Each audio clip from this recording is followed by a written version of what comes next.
রাজ্য সরকারের এই বিজ্ঞাপন ঘিরেই শুরু হয়েছে বিতর্ক।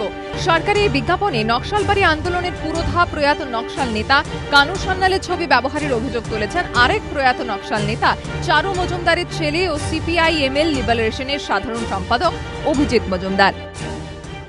পশ্চিমবঙ্গের অন্যতম খ্যাতনামা পত্রিকা, তাতে প্রায় অর্ধেক পাতা বড় বিজ্ঞাপন আর্থিক সুরক্ষা প্রকল্পের আমরা দেখেছি।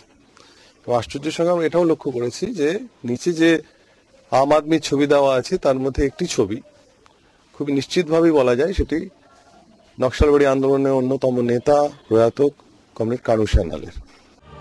যদিও এই দাবি মানতে নারাজ সরকার, আর বিজ্ঞাপন সংস্থার দাবি তারা ইন্টারনেটে সার্চ ইঞ্জিনে বয়স্ক মানুষের ছবি খুঁজতে গিয়ে ছবিটি পেয়েছেন। ইন্টারনেটে কানু সান্যালের ছবি খুঁজলে এই ছবিটি পাওয়া যায়। এবার দেখা যাক সরকারি বিজ্ঞাপনে ব্যবহৃত ছবিটি। দুটি ছবি পাশাপাশি রাখলে কি আলাদা মনে হয়?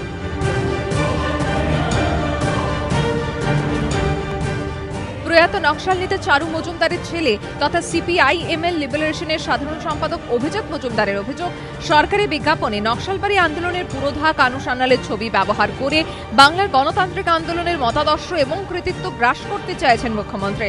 এই ঘটনার জন্য সরকারের কাছে জবাবও চেয়েছেন তারা।